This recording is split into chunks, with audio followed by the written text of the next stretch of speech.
Okay, thanks. Thanks for bearing with me. Okay, welcome once again. We're here on the April webinar for the COVES Community of Practice. We're going to see about 20 minutes worth of slides and then break into conversation to talk about calendar year 2022 analyses. For those of you who are live on the call, please feel free to either use the chat or jump online by unmuting yourself and kind of voicing a question or comment as I go through this. That's totally okay. So as I was mentioning, the underlying premise for starting this now is not just to look at the calendar year 2022 analyses, because if you remember earlier in 2022, which is almost a year and a half ago at this point, things were still really messy. Some of our museum operations were in question. Several museums were doing email method. There was interrupted participation. So things were kind of all over the place, which complicated some of my view of the analyses, which I'm going to walk you through. But knowing how much data we have and how valuable it is to kind of pull things together, take a step back and take a look at it, we wanted to start sharing this. Also because COVES will be presenting a poster at next month's AAM conference, and getting your feedback now on some of the highlights for that is going to be really important. But most importantly, what we're hoping to do today is have a discussion about things that are missing from these slides, which admittedly there's a lot. To get your sense of what would be most valuable in an FY23 analysis, even if we were to compare multiple fiscal years since reopening, understanding the messiness of the data. So I hope that sets the scene just a little bit. To summarize some of the data that we looked at, all in all, there were over 24,000 responses spread across our many institutions, of which we had 60 participating sites at some point in time in 2022. That's pretty great. But as we've already expanded on in these COP webinar sessions, we know that there's a bias in the data for institutions who are only or perhaps jointly collecting surveys via email, the swing that it pushes towards members, some of the influence on demographics, and also the complexity in kind of capturing progress towards a sample target or figuring out response rates and things like that. For those reasons and more, this analysis only looks at staffed responses. So those surveys that were collected on site using the COVES standardized random sampling methodology. QR codes fall into that category. So they are counted, and we don't distinguish between staffed and QR responses, even though we could if we wanted to. So perhaps that's something we talk about. But then in order to evaluate the data at the aggregate level, there needs to be a minimum threshold to talk about quality data. So of the 60, 10 participating sites were actually excluded from analyses for failing to meet the data criteria of having at least 100 valid survey responses, or lacking that threshold, having collected 25% of their target during whatever period of time they participated. So as a result, our final sample for the 2022 analysis includes 50 sites and 23,557 survey responses. You can see the gap between the 24,000 and the 23,500. That's not a lot of lost data, because again, it's just like this minimum data criteria that you need to meet. So we actually only lost sites that participated or contributed very few surveys. Important for aggregate analysis. Also important to discuss before we even get to the fun stuff, which is looking at some of the results, statistical weighting comes into play because we don't want site-specific effects to drown out the many sites that we do have participating. We know that this is true because of the proportional sampling in the targets that we set. Very large sites have much higher data targets than some of our smaller sites. So to counteract this, we apply a statistical weight, which you can see here. I'll just explain it super briefly, knowing that there's probably only like 2 or 3 of you on the call who are super interested in this.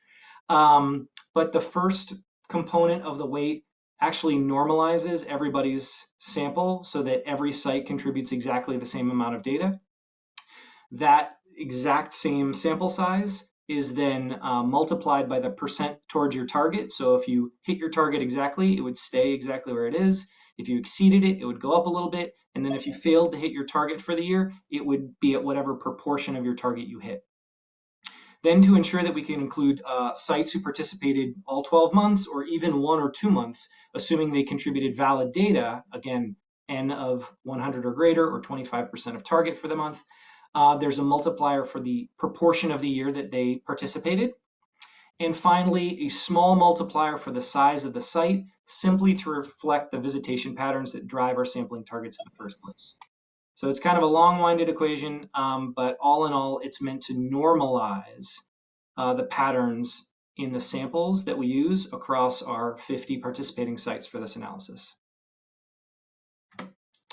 So here, based on that, you can see these are the unweighted samples. Our largest participating site collected just over 1,500 responses, and the smallest valid sample that was allowed in based on the criteria was actually 42. So smaller than 100, but meeting a minimum 25% to target threshold. And that's a huge range. Within site, that's a difference of over 1,500 survey responses. All the more reason for needing statistical weights to make sure that we're not just talking about 2 or 3 or 4 large sites contributing the most data. After applying the weighting algorithm, these are the weighted samples. Now, even if the pattern looks kind of the same, which hopefully it does for many of you, you'll notice the scale on the y-axis is cut in half, right? That it used to be 1,600, and now it's 800. And so the pattern remains the same, but this is great because what we've done is we've shrunk those large sample sizes down, so they're not going to balance out the smaller sample sizes quite as much. And it's hard to inflate small sample sizes because what you do then is you increase the chance of bias. So there's actually not too much of a multiplier effect for those smaller sites, but we still have reduced the range considerably by more than half. So that's good news when we think about what an aggregate analysis is supposed to do, which is talk about the everyone instead of the individual. I do see at least one chat. Allison, if you don't mind fielding comments and chiming in whenever necessary for questions, that would help me a lot. So far, just appreciation for seeing the stats breakdown. Hey, on that. Thank you for whomever contributed that. That took the majority of the time, as I'm sure you're aware. So then in evaluating these 50 sites, here's a small breakdown. There was actually a really good distribution across size, type, and region. You can see here the sizes, 18 very small, 7 small, 14 medium, 11 large. This again is dictated by a combination of factors, mostly related to your budget. So the way we think about membership and the way we set your actual targets, but it does have to do with attendance as well. So these are the sizes of the museums comprising the 50 in the aggregate analysis. And then across types, we had 11 art museums, 19 science plus, and 20 art bridges. The only distinction there for the many of you who are art bridges participants is it's really because the art cohort and the art bridges cohort are different basically in a lot of those size categories. So there's a lot of reason to keep those together. And the reason it says science plus is we've just had one or more emails come through recently. We don't have a sophisticated method yet for breaking up your primary institutional affiliation or designation to do kind of group analyses. So history museums, natural history museums, children's museums, we're still working on building those numbers up to provide valid points of comparison without arbitrarily lumping people. Right now we use Science Plus. We're going to work on this in the near future. We also need to strengthen our numbers from our membership perspective to make sure that the comparisons we make are both appropriate and not identifying of any one organization. So something to keep in mind. But just as the final site characteristic that we are going to discuss today, the regions, we use the AAM cohorts, or I guess they're technically considered the regional associations that AAM thinks about when talking about national membership. You can see here, there's the New England, Mountain Plains, Western, Mid-Atlantic, Southeast, and Midwest with the color-coded states, which hopefully is translating across our many monitors and color schemes. There's a good spread here as well, which is really good to see. And the final thing I think I'm going to touch on before getting into some of the data is actually the data collection piece, which you all saw in that weighting algorithm. Essentially, it's a multiplier. If you collect more than your target, your sample size goes up. If you collect less than your target, your sample size goes down. 2022 was a complicated year for a lot of us, not just for the reasons I mentioned before, but then for additional reasons like staffing, additional museum closures for non-health and safety related reasons, a whole host of factors. Because of that, many of our participating sites were unable to meet the targets, which is not altogether unsurprising in my opinion. But I do want to point this out because while you can see that 12 sites met or exceeded their target for the year, the majority of sites did not, which meant that the average response rate across 50 sites was actually 69%. So less than 3/4 of the amount of data that we suggest for an appropriate annual sample size.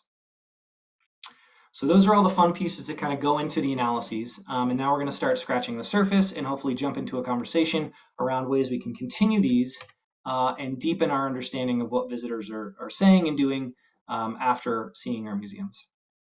So the first thing we're looking at here is the Net Promoter Score.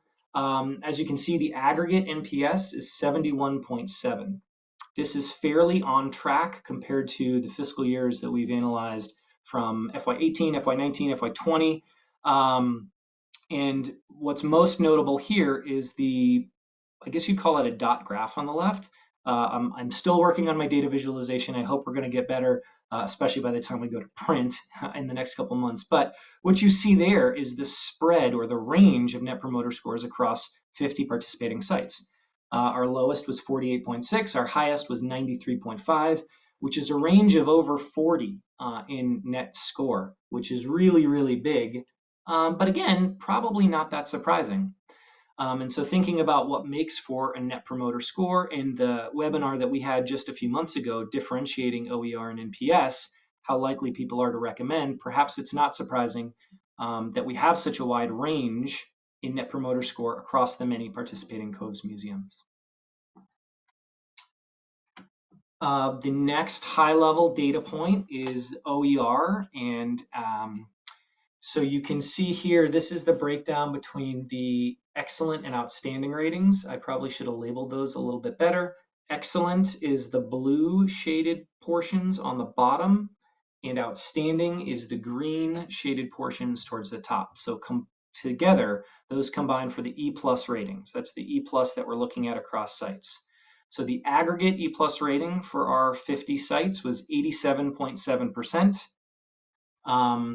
With a minimum of 65.6 and actually a high score of 100, which is very impressive. But that also gives us quite a big range, over 34% difference between that low point and the high point. And you can see also that there's quite a range between the excellent and outstanding pieces that combine together to give the E+ scores. So looking at these individually for your own sites is going to be really important. Any questions so far? No questions, but congratulations on 100%. Yes. What are you doing and how do we copy it? So the next few slides really just break down some of these high-level ratings by our primary site characteristics. And then I have a series of questions for you all about how we can deepen our analysis of this, understanding that, again, we're building towards a fiscal year analyses.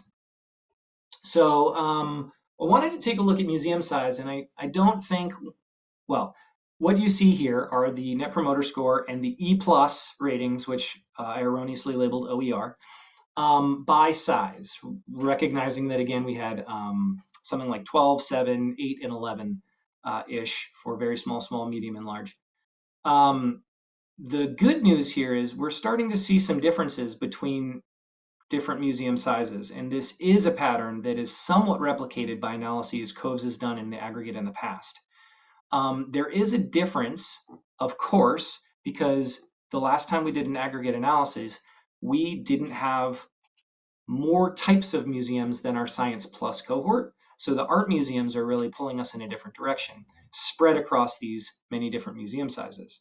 But you can see differences from the aggregate for both the Net Promoter Score and the E+ rating, even if they're only minimal, keeping in mind that there are thousands and thousands of data points behind each one of these ratings. I would have liked to have graphed these, but time constraints were not in my favor. The one caveat I'll provide here that carries on to the next two slides as well is that size is not causal. Right? So right now we're just looking at patterns, correlations between a museum size and then a high-level visitor experience rating. But again, just because you're a very small or a medium or a large museum doesn't dictate the rating is going to move in one direction or another. And in fact, we have a range within each one of these categories. But it is interesting to think about if we have differences between museums of varying sizes. Similarly, as I just mentioned, comparing these analyses to previous fiscal year analyses, we have different museum types participating in COVES than we had in FY18, FY19, FY20. So here you can see the three museum types as I've broken them up. The Net Promoter Score and the E+ rating for the overall experience question by type, with a little bit of a difference between the three. It's not big, but again, you can see movement away from the aggregate in a way that is meaningful based on the size of each one of those museum types. Now, what's fascinating to me is that the NPS and the E+ ratings, as we talked about in a previous webinar, don't really move together. I'm looking particularly at the Art Bridges cohort at the bottom, with one of the lower aggregate Net Promoter Scores, but one of the higher E+ ratings in comparison to Science Plus. So that's fascinating to me, again, based on the distinction between these two questions. And then by museum location, again, we have 6 geographic regions, which were dictated by the AAM associations. And you can see here New England, Mountain Plains, Western, Midwest, Southeast, and Mid-Atlantic in the various data points. Now, admittedly, this is a lot of data to digest that's not presented visually. So again, I apologize for that. But once again, the same comment holds true, that there are no distinct correlations between NPS and OER within region, but there is movement away from the aggregate in a way that's meaningful and might be able to be unpacked. It is surprising to me, for example, that the New England cohort has an OER over 90, but that there are still differences within the other regions that are very telling about, the context within each one of those.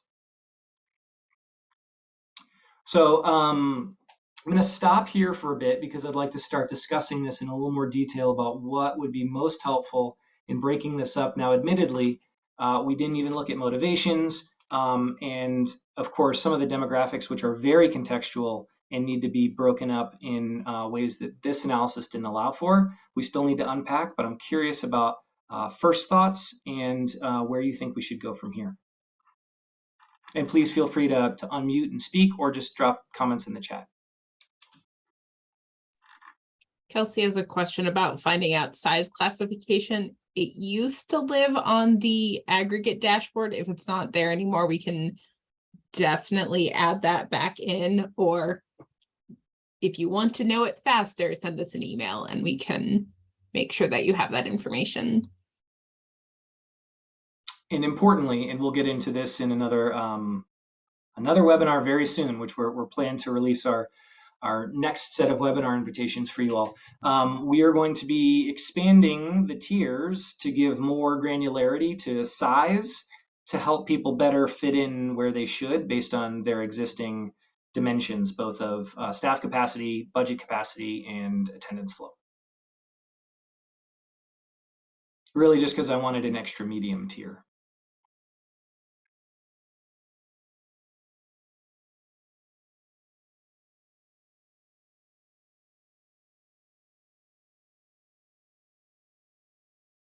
So no real questions beyond that.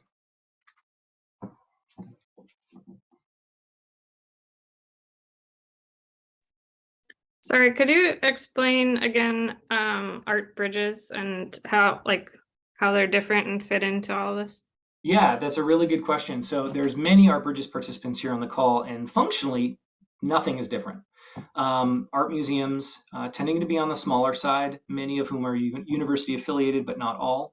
And really, it's their connection to the Art Bridges Foundation, which brings them to COVES and supports some of their participation. So distinguishing them for me is really just another means of tracking membership, but also accounting for different size art museums primarily, and thinking about how we integrate the two more holistically between art and Art Bridges. It's primarily a membership categorization.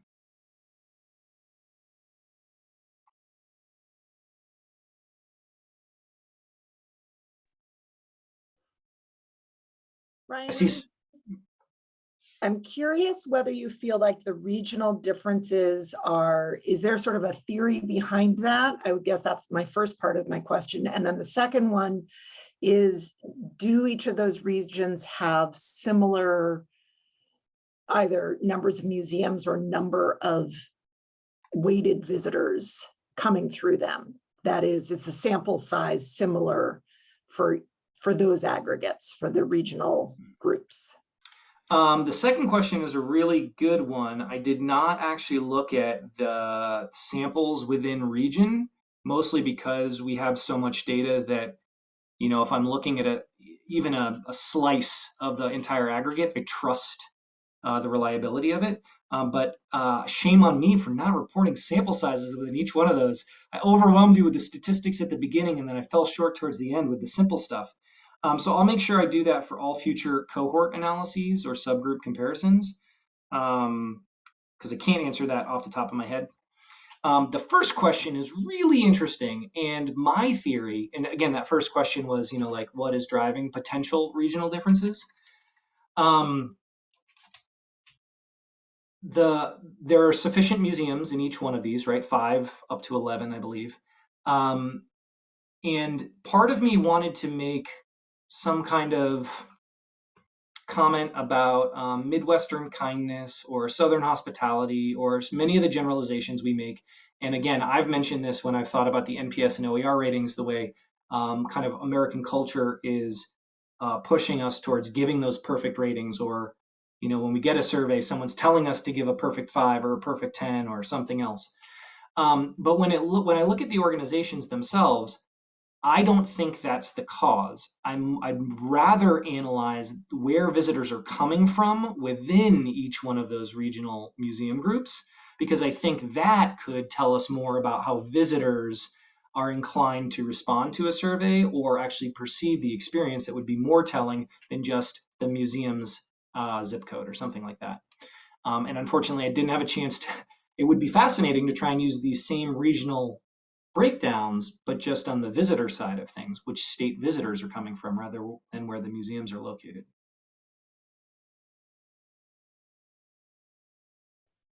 Thank you. Yeah, that's a great question and a funner story to tell when we get deeper into it.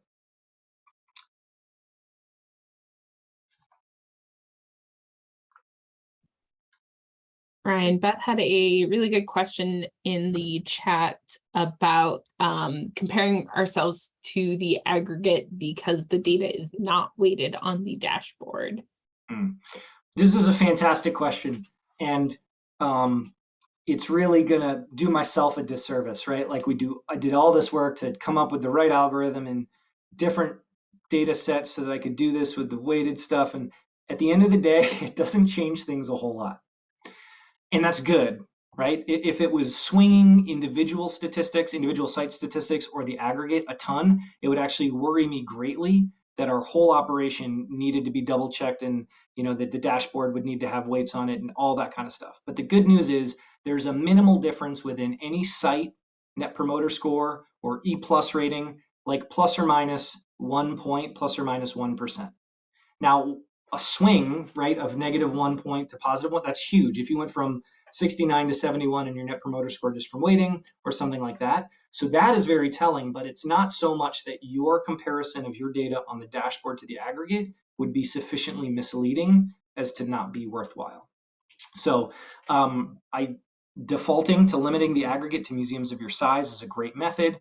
There is no way for us to introduce weights onto the dashboard without calculating them manually and putting them in per response. And of course, the weights would change over time based on percent of target, et cetera, et cetera. So comparisons to the dashboard aggregate are still very valid. And if you've talked to Alex or Allison recently about the way that aggregate data are presented, it is in all but like 1 or 2 cases, and Allison, please jump in if I'm wrong, it is the aggregate without your data in there, right? So you're truly comparing yourself to the everyone else, not the yourself to me plus the everyone else. So because you don't want to think about the way you're influencing the full picture of data. So it is a very good comparison to make. Correct. I hope that sufficiently answers the question. I'm going to keep going. I see a couple. Actually, you know what? I see the ones in the chat, but Rachel, I know you unmuted, and there's new faces with questions and smiles, and I'm really excited to keep having this discussion. So please feel free to unmute and jump in.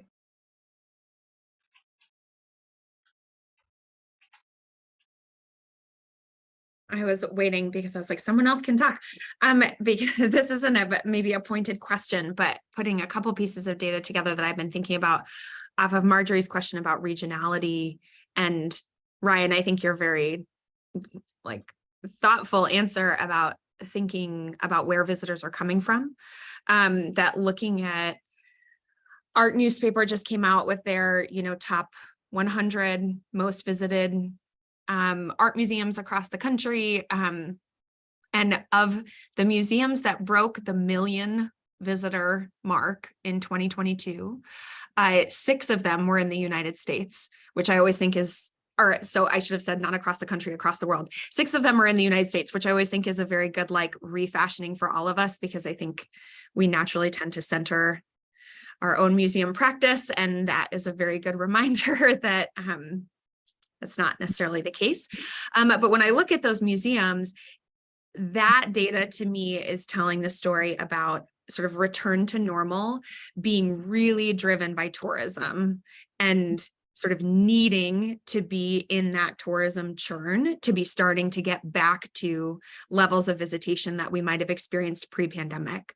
And I wonder if there's something, we don't have all the raw data to do this analysis, but looking at MPS and OER, we have talked about, the relationship between, are you primarily a regional museum or a tourism-driven museum, and how that can affect Net Promoter Score and MPS, excuse me.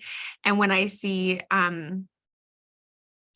those regional breakdowns and your conversation about where visitors are coming from, that's what it makes me think of, that we are still in this disparity of, if you're a museum that is primarily driven by tourism, it's likely that you've seen a higher sort of return to normal, pre-pandemic normal, than if you're a museum who's really relying on regional visitation and meeting sort of a different set of hopefully repeat visitor needs.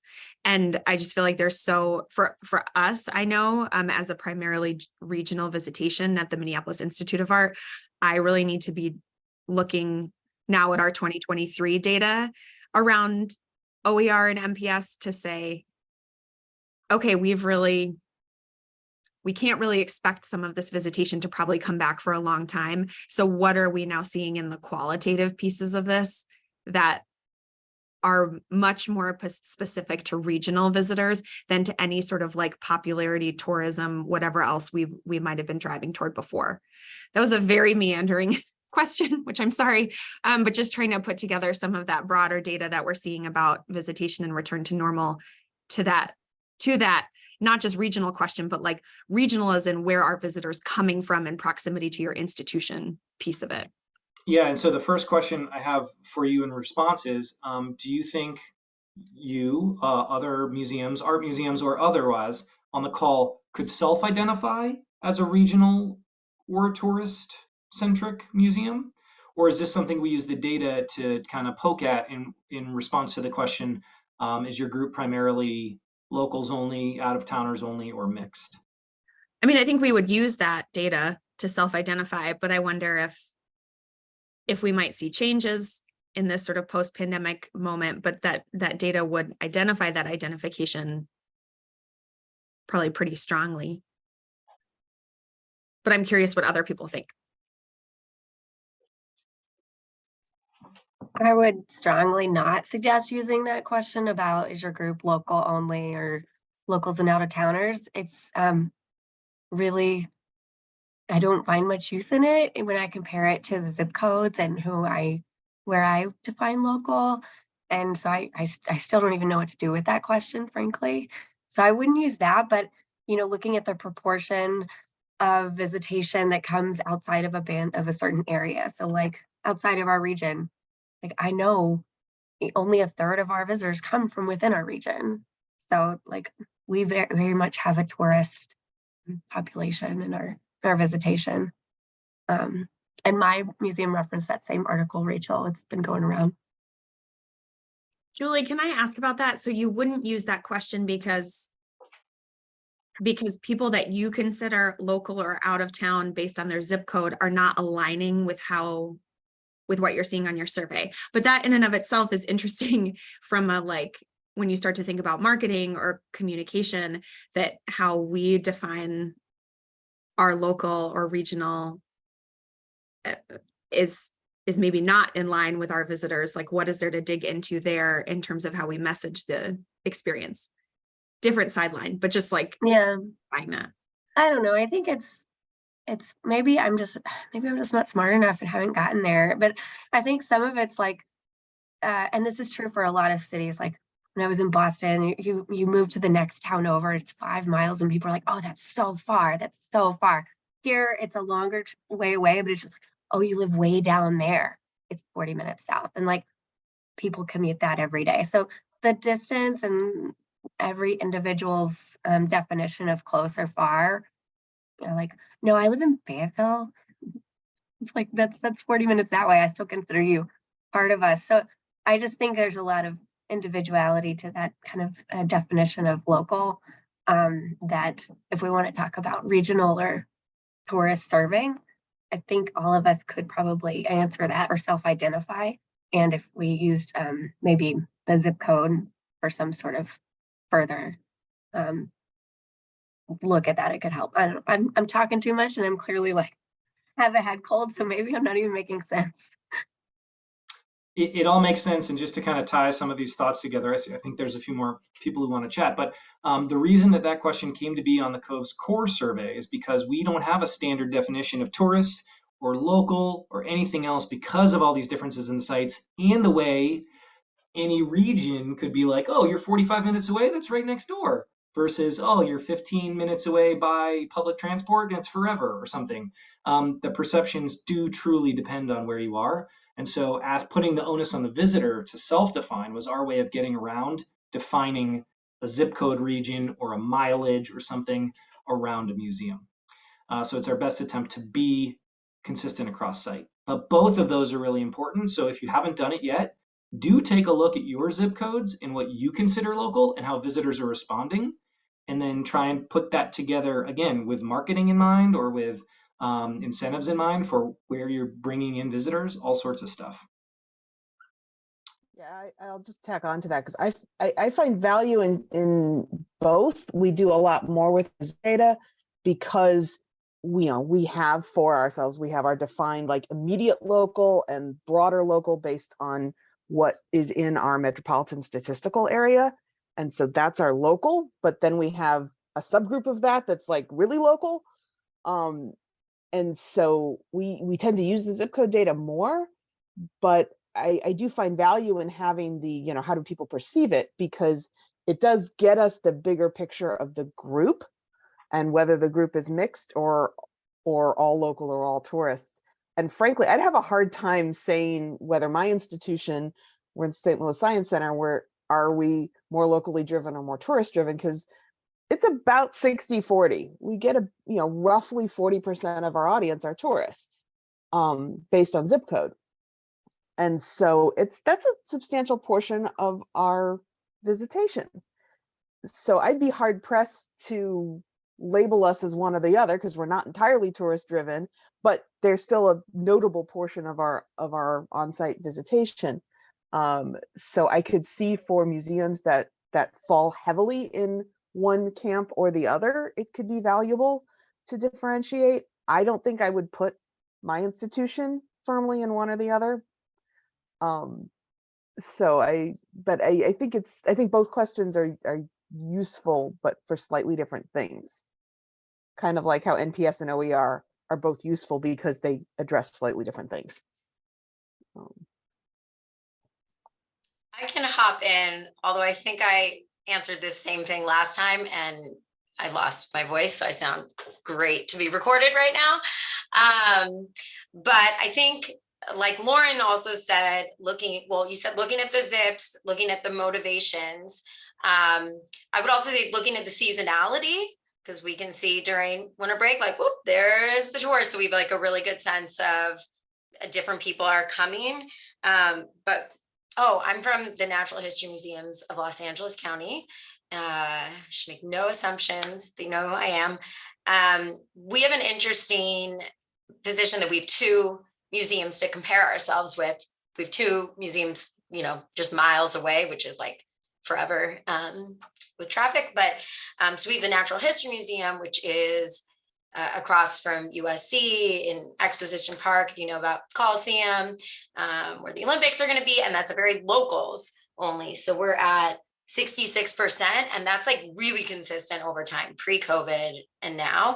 And then La Brea Tar Pits, which you may have heard of, that's like kind of a big, I need to go see this once in my life because this is really unique. And that's only 37% locals only. So it really jives with what we've known from marketing and those things over time.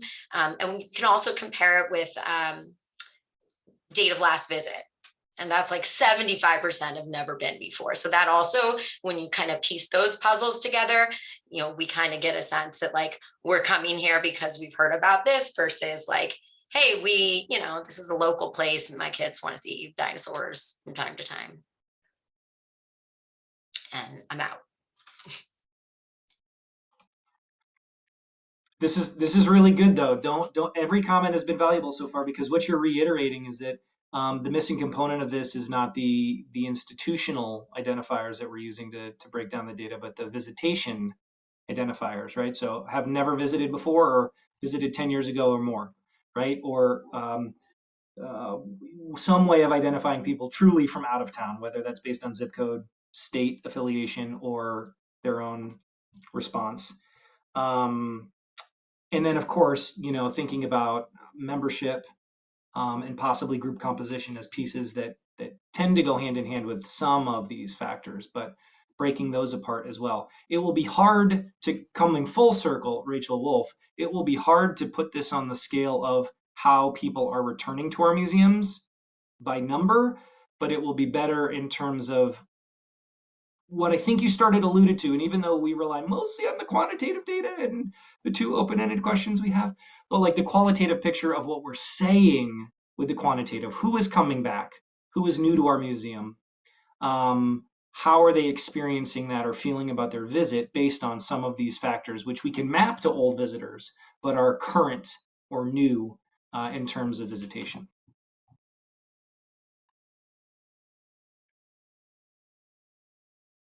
I also think it would be great, similar to Allison's comment in the chat, if we just had all of our local chambers define local for us. That'd be much easier.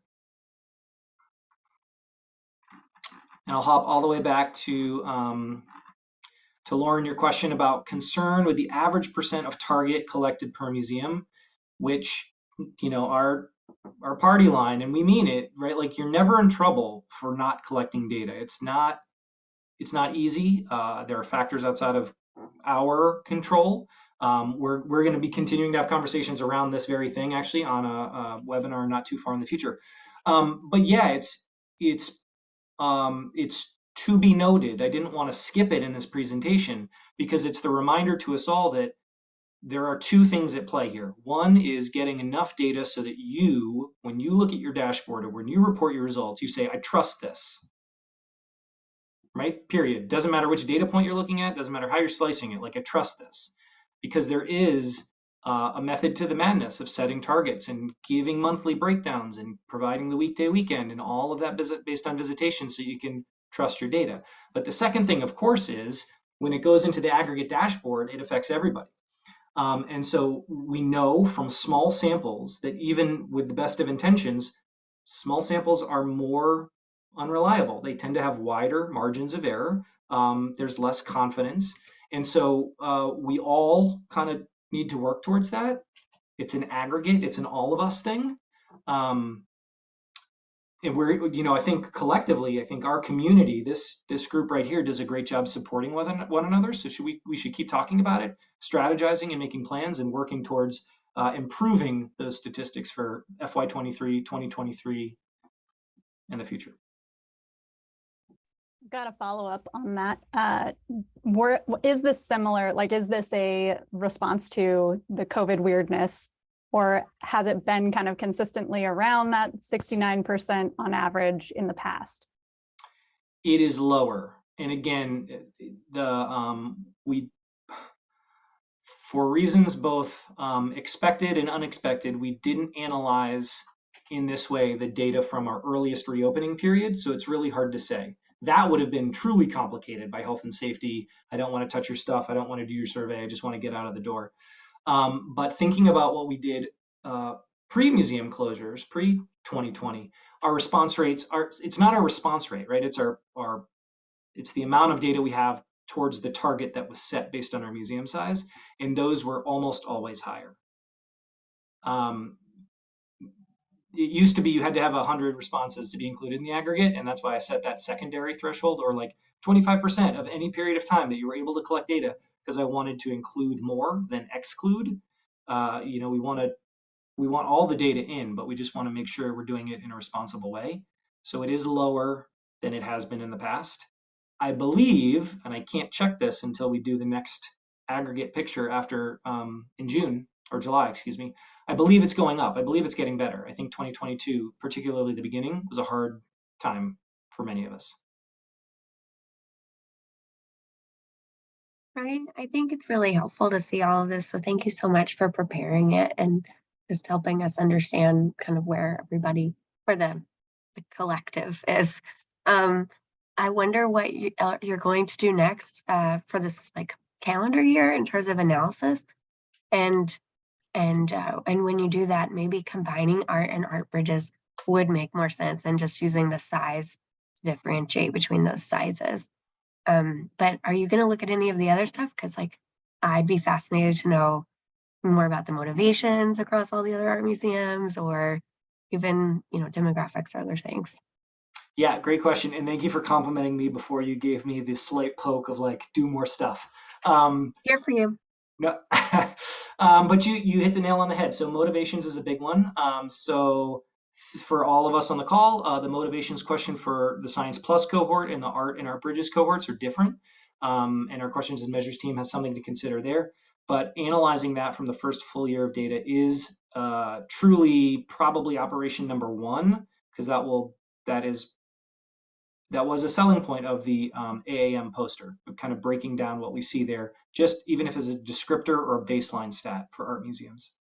And especially thinking about the way that you started analyzing your own motivation data and combining some of those categories and then thinking about how they go together. So motivations is one, but then for the fuller group of us, for all of us, getting some of these ideas, even if I can't act on all of them immediately, the ones that I had laid out really come back full circle to the things I've talked about in the past. So thinking about possible segmentation variables, which I just mentioned, right? Members, locals, and then group composition. Are you bringing kids or not?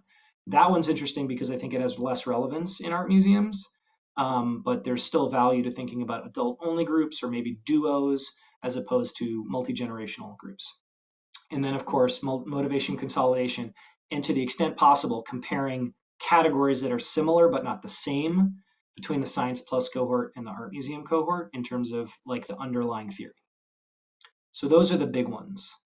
But I think thinking about this idea of repeat visitors and possibly regional or tourist effects, although Beth then complicated it with seasonality. So I'm wondering how, if we do something with that.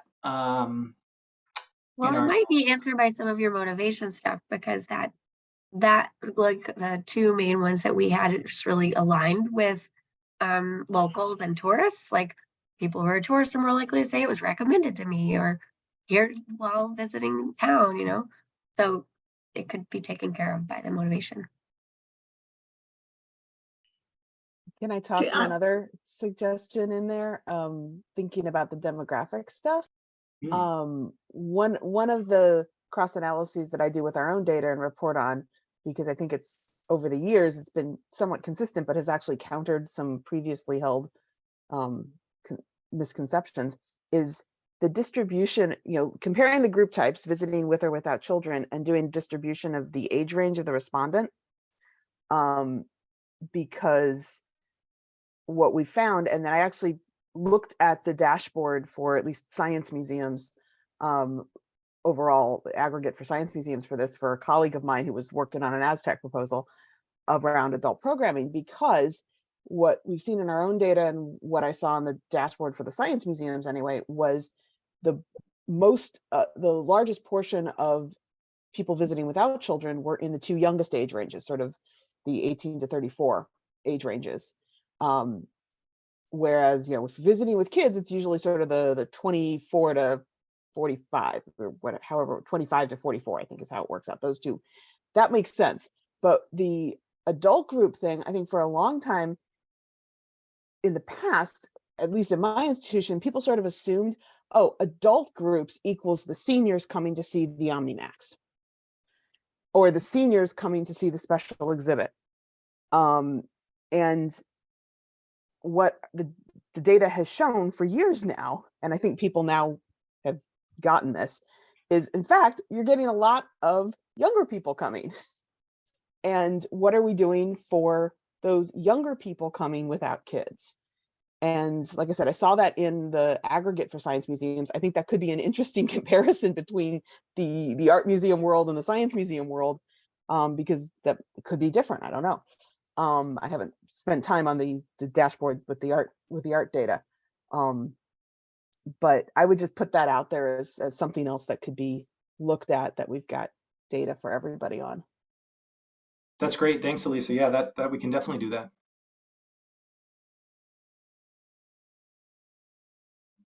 Did you want to jump in, Marjorie? I had a couple of just ideas that I'm floating here just to see if other people would also be interested in them. Not as, Ryan, you have to do the aggregate analysis for us, but I would say, number one, food service, we're having a hard time getting our food service rebuilt. And if there's other organizations who have historically had food service and are interested in how maybe a more limited food service is affecting the quality of your experience, if that's a more universal issue, I think that could be a real service to help people understand. I would say right now, our visitors seem to notice, but be resigned to significantly lower volume and variety of food offerings, but it troubles us. The second thing, I don't know how everybody else's budget is going right now, but I'm worried about our floor staffing, our floor staff levels and the ways that they've, how they compare to pre-pandemic times. And so I'm curious about any questions that we have about interaction with a visitor or with a staff or volunteer, anything that we have in there. And I cannot remember what's on the core and what we've added, but that's something we worry about a lot. I'm just thinking about how all of us may perhaps be feeling about our budgets or our situations right now. So I'm just trying to name things that might be on that front. And then finally, the last question that relates to those sort of visitor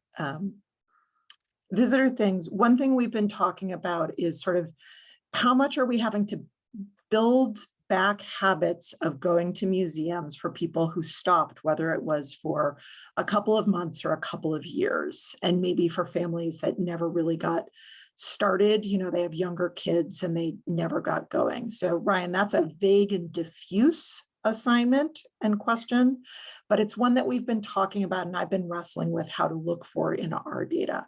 For instance, what's our percentage of new visitors with kids in a particular age range, and how does that compare to our similar numbers before?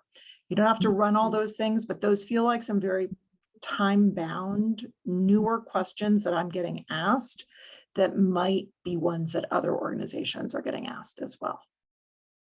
Or are asking as well, excuse me.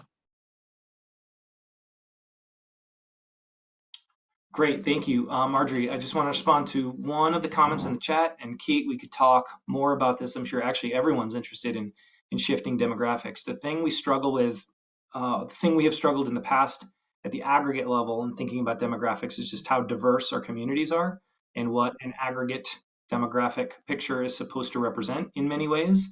And then especially, if there are changes, also begs the question, changes from what to over what time period, or again, compared to census. So actually, one of our planned webinars several months down the road is how to use COVES data to make comparisons, valid comparisons to census data to answer this question independently to the extent possible.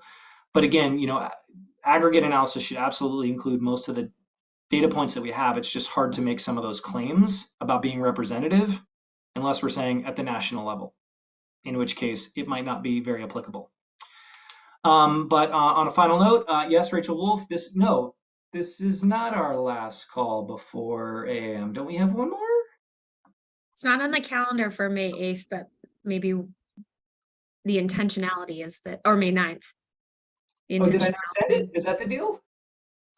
Okay, so hey everyone, we have a webinar planned for May 9th. It's going to be awesome. It is, you know what? I won't spoil it. It is going to be fantastic. It is very convening-esque. If we were all going to be at a conference in person together, what would we do? We're going to try and replicate that virtually and just create space for ourselves. So please be on the lookout for that, as well as June, July, August, and possibly even September. And yes, you heard that right. We're combining July and August as we always do. So hopefully that Also, helps. yes, we will be at 8 a.m. Yes. Please come Yeah, I find was us. going to say, put a plug in for visiting at 8 a.m. if you're going to be there. Hope to see many of you in Denver, if at all possible. We know things are not convenient for travel for all of us right now, but again, working towards that. Yes, Sloan, see you there. Okay, so thank you all for your feedback. This has been phenomenal. We obviously have much more work to do, and we'll share data with you as we can. And again, building towards both the conference poster in May and then with an eye towards fiscal year analyses, kind of tying all this together as much as we can. So great seeing you. Happy Tuesday. Please note Rachel's comment on the CARE happy hour, which we'd love to see you at. Otherwise, we'll see you in May. Please be on the lookout for the next month's webinar invitation. Take care.